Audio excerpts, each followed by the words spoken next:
The episode of MASH called Dear Sigmund is one that has come to mean a lot to me. The idea for the show came from Gene Reynolds, who was the producer of MASH at the time.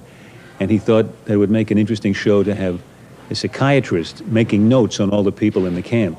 And I liked that idea because it did something that I always like to try to do when I write for MASH, which is to kind of write a small kind of mini pilot that kind of re-explains, re-examines the characters and the situation all over again so that we can find out something more about them. And explaining each character from a psychiatric point of view seemed to be an interesting way to do that. And Alan Arbus plays Dr. Friedman with such a sense of humanity and depth that the character of Friedman as he searches for some kind of health and stability, I think has come to be a very moving image of what MASH is all about. So here's Dear Sigmund.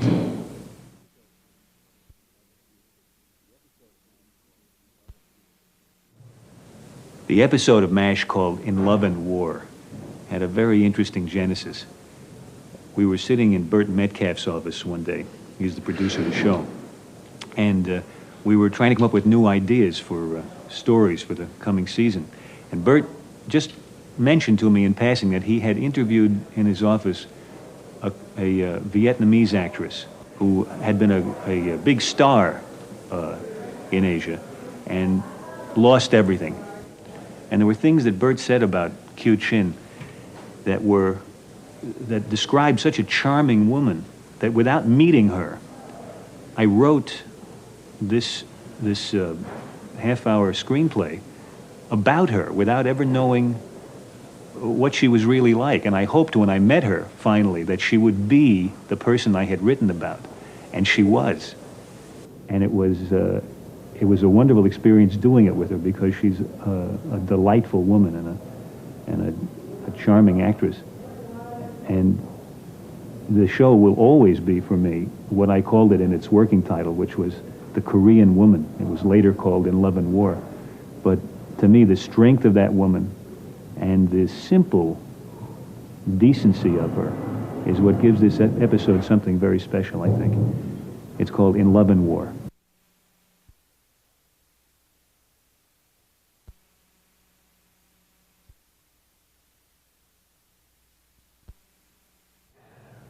I'm sometimes asked which is my favorite MASH episode. I always feel it's a little like being asked which is your favorite out of a beautiful litter of puppies. You know, you like all of them, and you like them all for different reasons. The more charitable people ask me which are my favorite MASH episodes, and I guess to be fair, I'd have to start off with the one that introduced B.J. Honeycutt to MASH. We called it Welcome to Korea.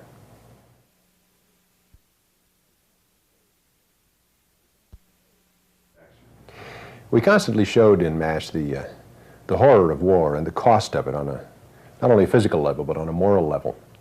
One of the shows that always sticks in my mind as one that really dramatically described that situation was one in which a guest star, Alan Fudge, played a bombardier who was so dehumanized by what he discovered he had done to the human beings on the ground that he lost his mind. He began to think he was Jesus Christ. We called the show Quo Vadis, Captain Chandler.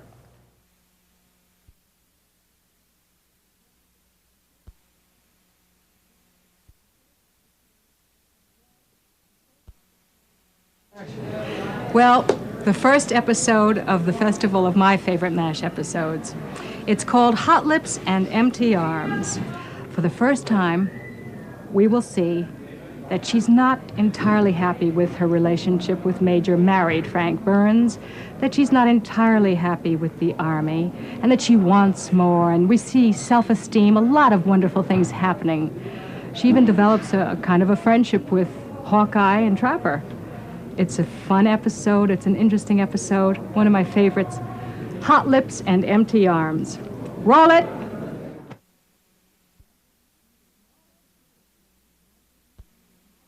Tonight's episode is called Margaret's Engagement, appropriately, because tonight the lady becomes an engaged person.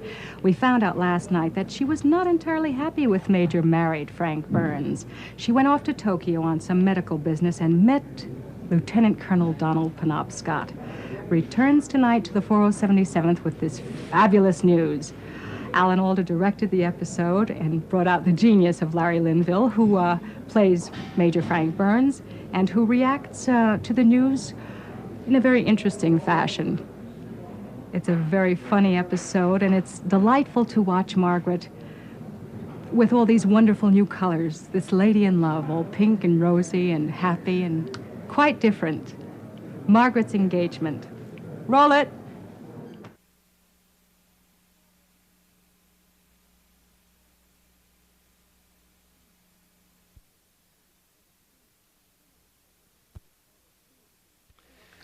When you work in series television, you don't do too many shows that are tied to the seasons.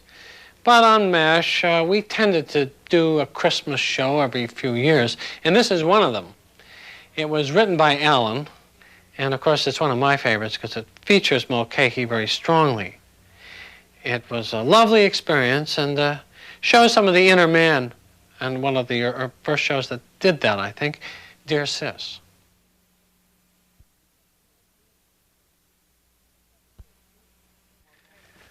This episode gave Mulcahy something that I wanted him to do for a long time, break out a little bit. It was one of the early episodes that did that.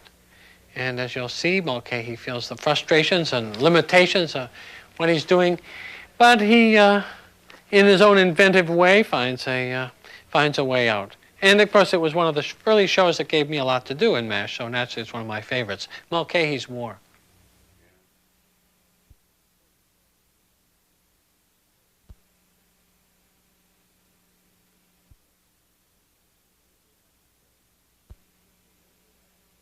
This was an appealing show to me for several reasons. First of all, I directed it. The storyline was a UN delegation coming to visit MASH, and one of the people on the delegation was a Swedish representative, very handsome, tall man, and he and Loretta form a romantic attachment. And this show was called UN, The Night and the Music.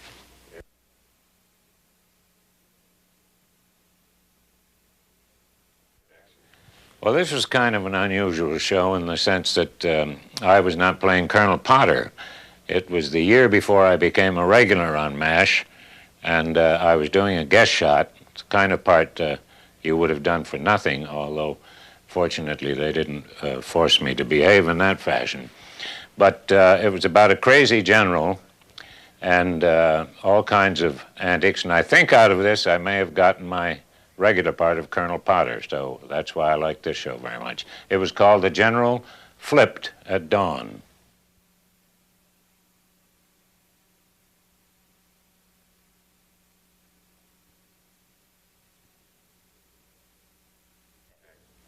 In Officer of the Day, Alan Alda's Hawkeye Pierce is the officer of the day. There's a scene in there where I come in to Radar's office where Hawkeye is waiting, and I'm in a nun's habit, a complete nun's outfit. Well, Alan just couldn't look at me. He kept breaking up.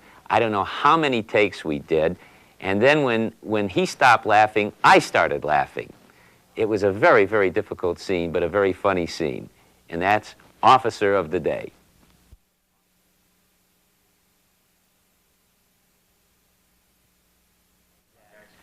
Some people tell me that Klinger was never funnier than in Big Mac, the story of MacArthur visiting the 4077. When MacArthur arrives, he doesn't pay any attention to the rest of the 4077. He just drives by them in his Jeep. Of course, he sees something by the roadside, stops and salutes, and it's Maxwell Q. Klinger in a Statue of Liberty outfit, the torch of fire. One of the funniest moments of Klinger. Big Mac.